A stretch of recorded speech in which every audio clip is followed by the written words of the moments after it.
Bismillahirrahmanirrahim. Assalamualaikum warahmatullahi wabarakatuh. Alhamdulillahirabbil alamin. Innal hamdalillah nahmaduhu wa nasta'inuhu wa nastaghfiruh wa na'udzu billahi min shururi anfusina wa min sayyiati a'malina. May yahdihillahu fala mudilla lahu wa may yudlil fala hadiya lahu.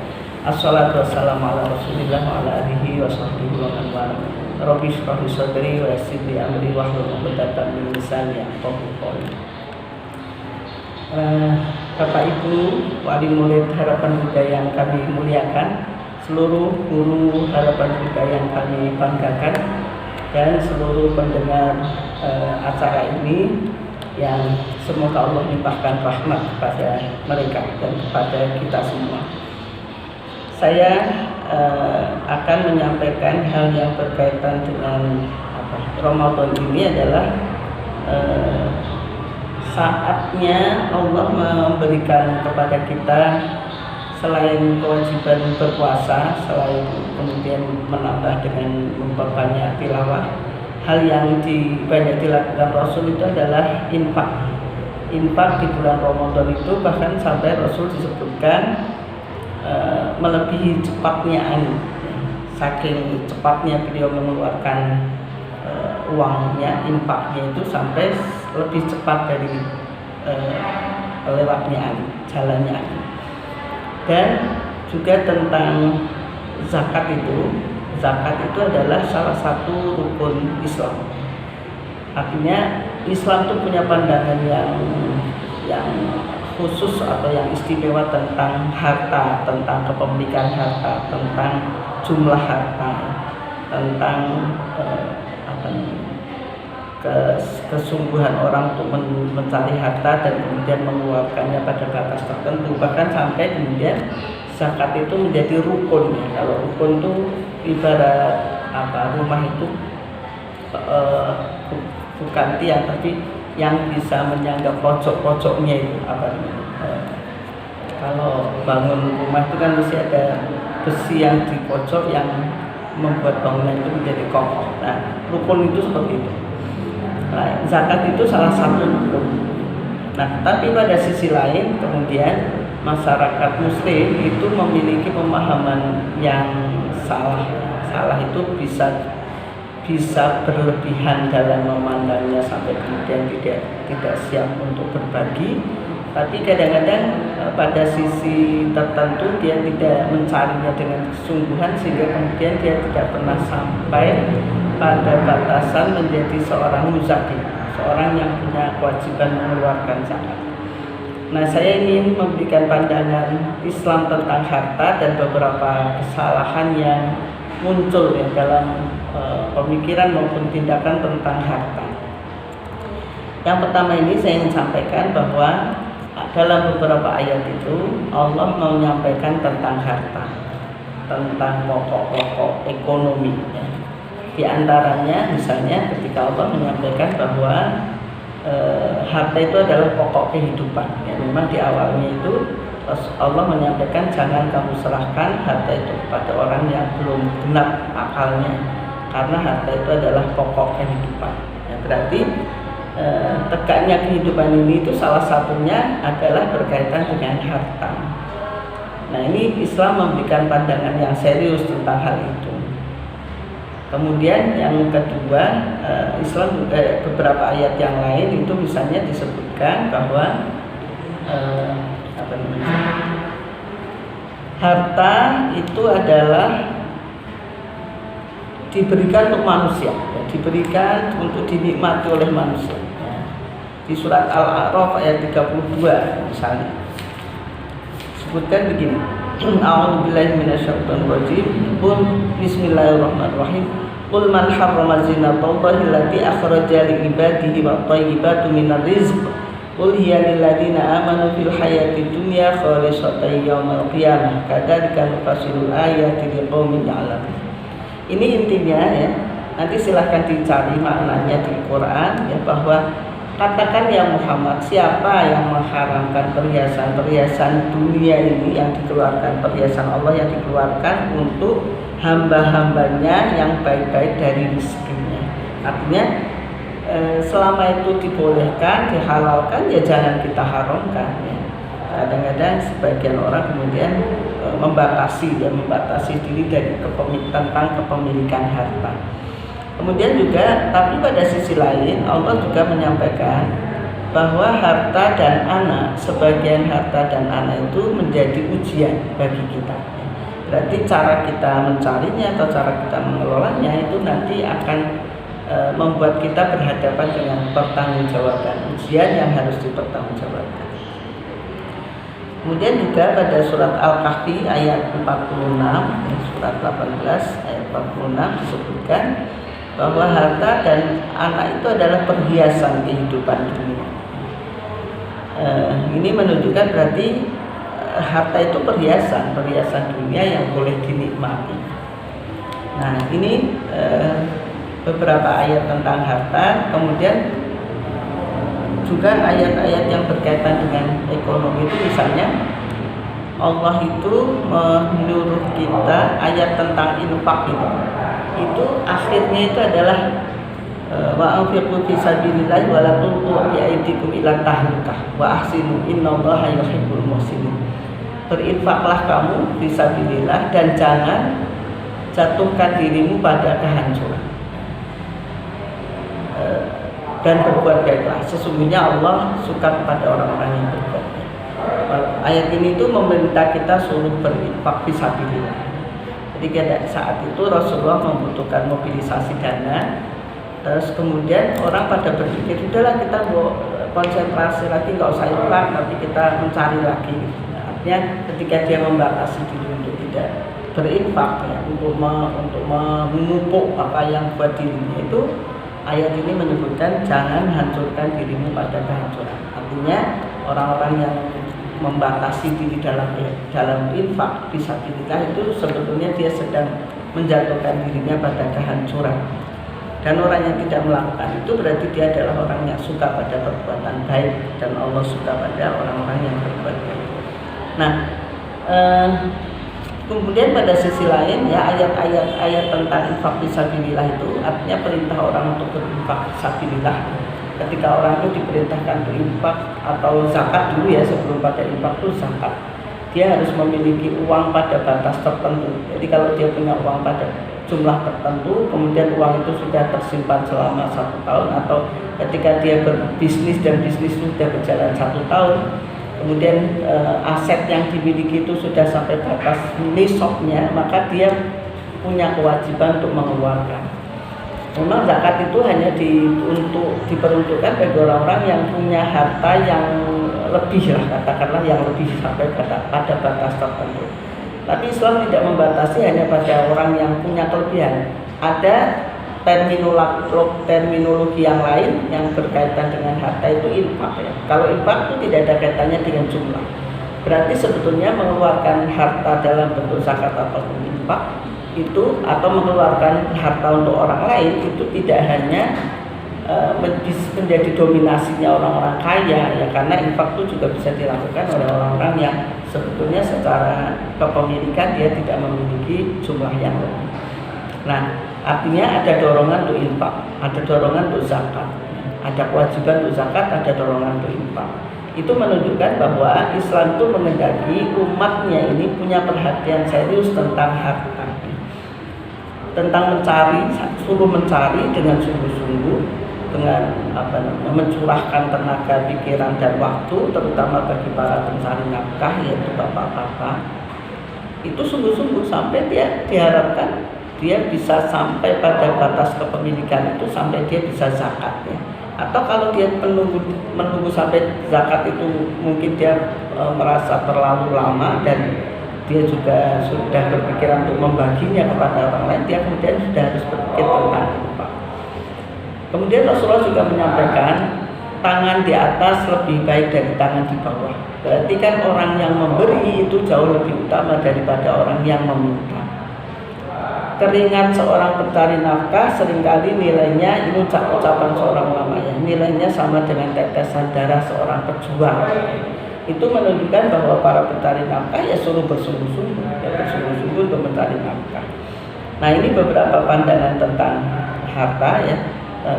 ada ada perintah untuk mencari bersungguh-sungguh, ya, untuk memiliki, untuk punya sampai batas tertentu, untuk mengeluarkan kepada orang lain, untuk menganggapnya sebagai ujian dan nanti akan diminta pertanggungjawabannya. Tapi pada sisi lain Islam juga memberikan batasan pada proses mencari yang dibolehkan dan yang tidak dibolehkan. Makanya ayat tentang riba itu disampaikan oleh Allah, karena ada orang-orang tertentu yang menganggap yang penting dapat banyak, yang kemudian sumbernya dari mana itu dia tidak pernah pikirkan. Nah ini yang harus dikoreksi, sehingga kemudian kadang-kadang berpikir untuk menjadi rentenir, ya, menjadi orang yang membungakan hutang, ya, senang ngutangi orang karena dia kemudian mendapatkan hasil yang lebih banyak.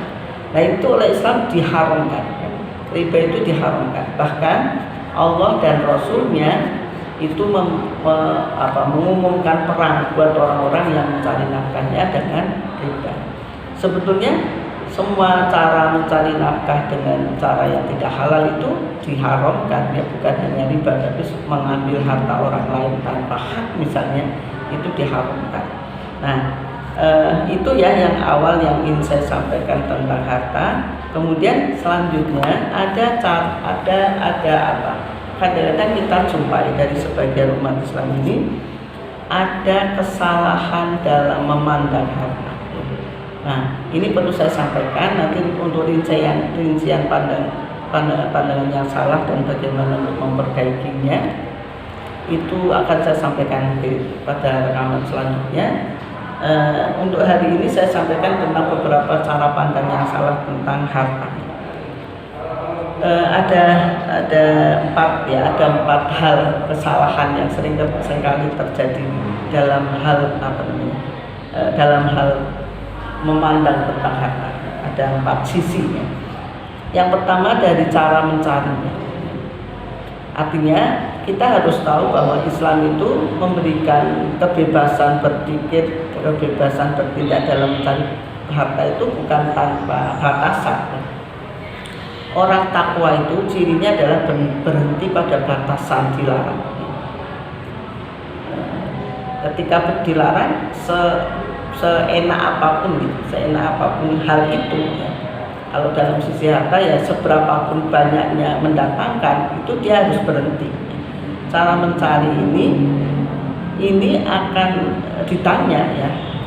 Sebelum nanti saya juga akan sampaikan tentang bagaimana memanfaatkannya. Yang pertama cara mencari. Cara mencari ini ada kesalahan begini.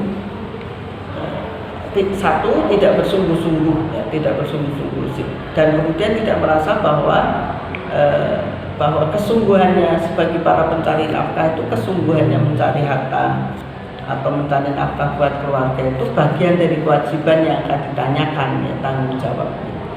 Mengenai hasil memang kita nanti akan sampai juga pada hasil itu adalah hak Allah sepenuhnya. Tapi cara mencari dan dengan caranya itu menjadi urusan yang akan dipertanggungjawabkan besok. Kadang-kadang kesalahan sebagian orang itu dia tidak bersungguh-sungguh mencari dan kemudian menyalahkannya pada takdir. Sebetulnya itu dua hal yang berbeda. Pada sisi mencari itu kewajiban, ya, kewajiban untuk mencari bersungguh-sungguh. Bahkan kalau perlu dia harus berangkat pagi, pulang petang, ya, misalnya untuk menghidupi keluarga, itu menjadi kewajiban yang besok akan ditanyakan oleh Allah. Saya khawatir beberapa orang akan tidak lulus dalam hal pertanyaan ini, ya, karena kurang sungguh-sungguhnya, ya, dan kemudian ketika mendapatkan rezeki yang kurang, kemudian lebih menyalahkan pada takdirnya, tidak mengkoreksi diri pada sisi cara mencari. Dan satu dari sisi kesungguhan. Kemudian juga yang kedua, dalam hal cara mencari itu Islam juga memberikan batasan kepada hanya diperbolehkan mencari dari sumber yang halal dan dengan cara yang halal. Jadi kita tidak akan mengambil harta atau mencari nafkah dari sumber-sumber yang tidak diperbolehkan. Misalnya begini, Rasulullah menyampaikan minuman keras itu haram. Minuman keras itu haram. Maka seluruh hal yang bisa sampai terwujudnya minuman keras itu di meja, itu berarti seluruh orang yang terlibat di situ itu dia akan menanggung kesalahannya. Oleh karenanya jangan sampai kita bekerja di tempat-tempat yang kemudian ujung akhirnya itu adalah menghidangkan minuman keras di meja. Ya, dari mulai pabriknya, yang punya pabrik, yang pegawainya, itu kemudian yang mengolahnya di pabrik, yang menghidangkannya di meja, itu seluruhnya sampai yang minum kan. Jadi cobalah mencari ya dari tempat yang halal dengan cara yang halal. Jangan pernah berpikir bahwa kita itu kan kalau darurat nggak apa-apa ya. Sebetulnya kan peluang kerja itu ada di banyak tempat. Apakah benar itu sudah pada batasan darurat atau kita yang tidak bersungguh-sungguh untuk mengembangkan pikiran kita untuk mencari dari sumber lain yang lebih bersih, yang lebih menenangkan hati karena itu halal ya. Segala yang haram itu tidak menenteramkan sebetulnya. Oleh karenanya jangan mencari dari sumber yang haram ya. Karena nanti dampaknya itu adalah kita akan memasukkan harta itu ke perut anak-anak kita. Kita jangan sampai memasukkan barang haram ke mulut keluarga kita. Itu sama dengan memasukkan bongkahan-bongkahan batu dari neraka. Naudzubillah minzalik. Oleh karenanya batasi diri kepada dengan mencari sumber nafkah itu dengan cara dan sumber yang halal. Ya. Menipu itu dilarang, menyukat timbangan itu dilarang, berkata tidak jujur dan tentang dagangan itu dilarang, korupsi itu dilarang. Korupsi itu saya bayangkan begini, orang-orang yang korupsi besok itu ya di yaumul qiyamah itu, semua orang yang haknya dilanggar oleh kita itu dia diberi hak untuk membalas. Misalnya kita pernah mukul seseorang di dunia, kemudian di akhirat dia diberi hak untuk membalas, membalas orang yang memukulnya. Nah kalau kita itu, kalau orang-orang itu ada yang korupsi dan kemudian dia mengambil hak orang banyak itu misalnya bisa jadi itu rakyatnya misalnya, itu rakyat nanti diberi hak untuk membalas, untuk bilang mendarik. Itu sebuah pertanggungjawaban yang berat, sulit ya. Jangan berpikir bahwa itu bisa dihapuskan dengan kita sholat ya.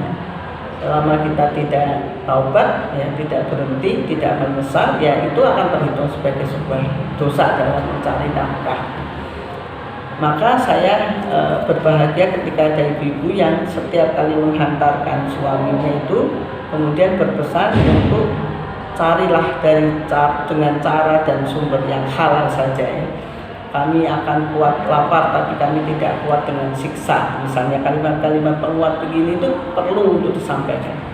Karena kadang-kadang perempuan ini ya, kalau saya berbicara tentang perempuan, kadang-kadang jadi unsur atau faktor yang disalahkan ya ketika seseorang korupsi, katanya untuk memenuhi kebutuhan konsumtifnya istrinya, gitu kan nggak enak ya.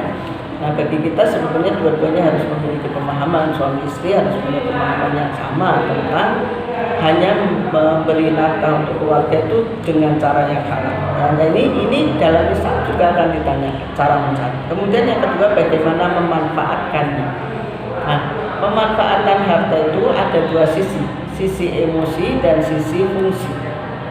Artinya seseorang itu menyukai barang itu boleh mencintai barangnya, itu boleh, itu fitrah ya, manusia itu untuk mencintai barang yang dimiliki atau harta yang dimiliki. Nah kemudian selama barang itu miliknya ya, dia dapatkan dengan cara yang halal, dia mencintai apa yang dimiliki itu diperbolehkan. Tapi kemudian harta itu juga punya memanfaatkan harta itu pada sisi fungsinya. Nah ini biasanya begini, orang yang mengelola memanfaatkan hartanya lebih dominan pada sisi fungsi, pada sisi emosinya, itu kemudian akan kehilangan pemanfaatannya secara fungsi. Nah, maksud saya begini, orang mencintai rumahnya itu boleh ya, karena itu rumahnya, dia cari ya, dia bekerja keras untuk memiliki rumah itu ya. Kemudian dia nikmati rumah itu dengan membersihkannya, boleh, bagus ya, dengan membersihkannya, dengan menatanya, dengan memandangnya.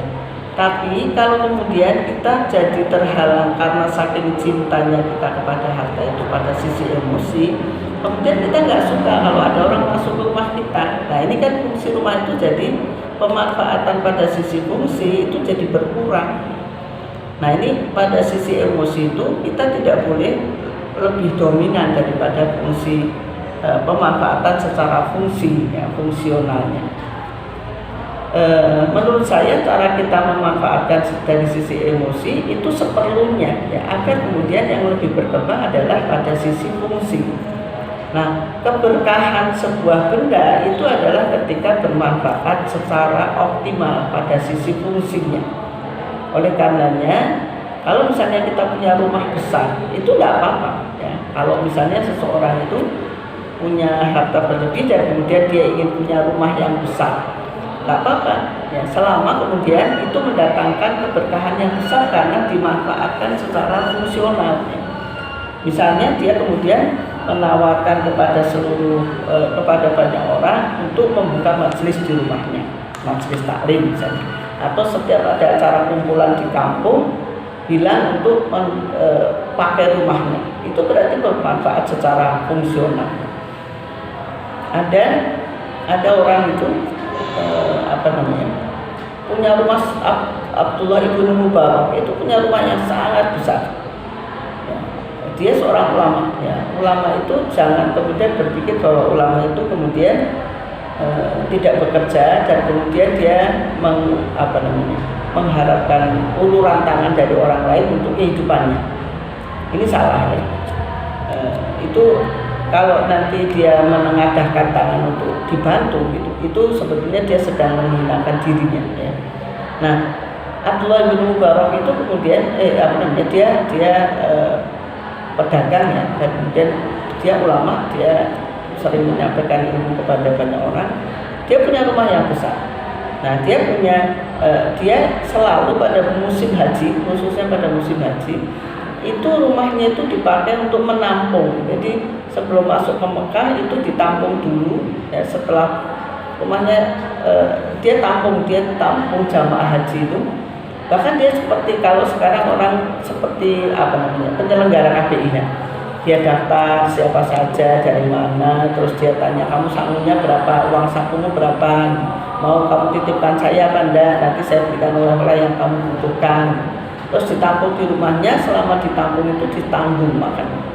Ini orang kaya yang fungsional itu ya, pemanfaatan hartanya fungsional. Nanti kalau pada nitipkan hartanya, terus dia minta oleh-oleh apa gitu, dibelikan, semuanya dibelikan. Terakhir pulang tuh uang sakunya dikembalikan ya, artinya dibelikan ya, benar-benar dibelikan. Itu pemanfaatan secara fungsional begitu. Nah, demikian juga ketika kita punya ya segala sesuatu barang yang kita miliki itu, bagaimana dia berdaya optimal ya, dengan manfaatkan secara maksimal ya. Artinya kalau kita punya barang dan kemudian dipinjam orang, itu sebetulnya cara untuk mendatangkan keberkahan. Nah, kadang-kadang kita itu setelah punya barang yang lebih dominan pada sisi emosinya, kita hampir kemudian kita menikmati terus-menerus sampai malas untuk melakukan aktivitas kebaikan yang lain, hanya menikmati rumahnya atau barangnya ya. Dan kemudian kadang-kadang ya sebagian ibu ya lebih memanfaatkan pada ketika memanfaatkan barang itu atau membeli barang itu, kemudian lebih suka pada brandnya daripada fungsinya ya. Jadi kadang beli tas kecil harganya mahal, terus semuanya nggak bisa masuk. Yang mau pergi ternyata masih berserakan di mana-mana, masih bawa tas jinjing lagi misalnya. Jadi kadang-kadang tidak berpikir pada fungsi ya, lebih pada emosi.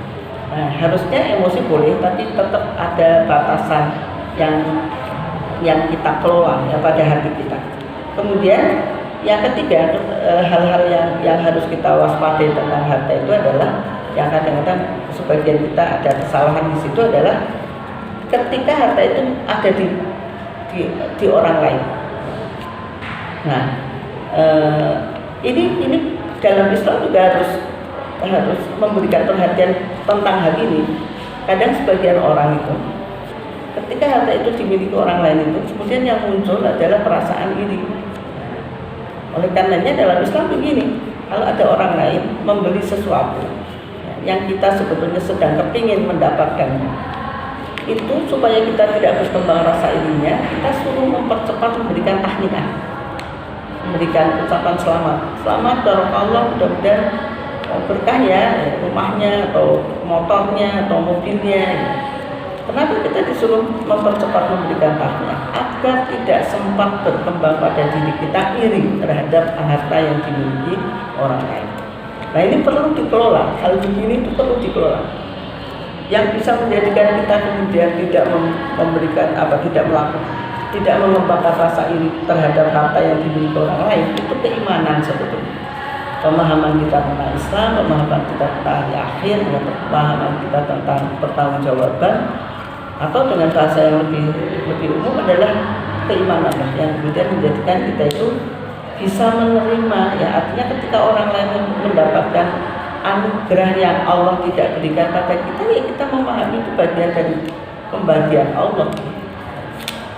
Toh memang kita juga tidak diminta pertanggungjawaban terhadap harta orang lain ya. Kalau kita punya, kita suruh bersyukur. Kalau kita tidak punya, kita suruh sabar ya. Jadi menurut saya supaya kita tidak repot ya, dalam hal atau supaya kita tidak terjebak dalam kesalahan menilai harta yang dimiliki orang lain, itu adalah kita jangan kepo ya, jangan sok pengen tahu gitu tentang apa yang sudah dimiliki orang lain, apa yang sedang dimiliki atau apa yang sedang dibeli ya. Kadang-kadang kita merepotkan diri gitu, tidak kita tanya gitu, kamu beli apa kemarin, kamu di mana, harganya berapa gitu. Yang kemudian itu bisa jadi nanti mendatangkan perasaan ini. Oleh karenanya ini perlu dikelola tentang mensikapi harta yang ada yang dipegang orang lain.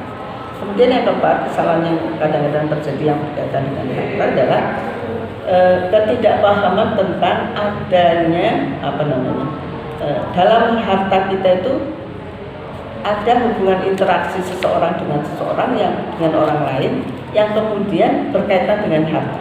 Maksudnya begini, ada hubungan kekerabatan, ada hubungan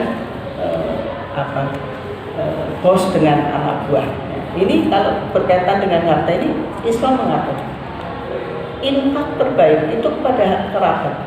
Ini kadang-kadang tidak dipahami dengan baik, sehingga orang lebih banyak memberi kepada orang lain dan kemudian membiarkan keluarganya, kerabatnya itu kekurangan.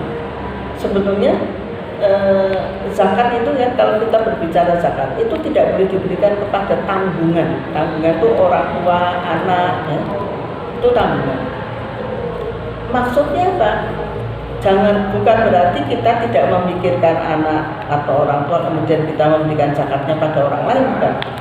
Yang namanya tanggungan itu tanggung dulu sampai kebutuhan dasarnya itu terpenuhi. Kalau kebutuhan dasarnya sudah terpenuhi kemudian harta kita masih bersisa, itulah zakat yang harus diberikan kepada orang lain.